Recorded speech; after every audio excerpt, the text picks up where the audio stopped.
Hello guys, here we have this washer, Whirlpool W7F, and today I will tell you about the problem F8 or E3.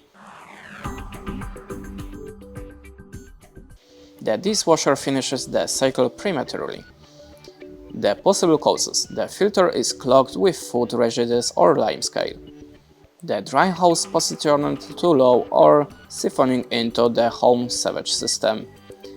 An excessive amount of foam is present. Air in the water supply. The possible solution: clean the filter and descale the appliance. Check if the end of the dry hose is placed at correctly high.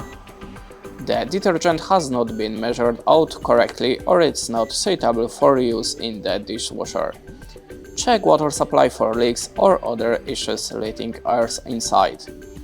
And that's it. Thanks for watching, leave us a like, recommend, and goodbye.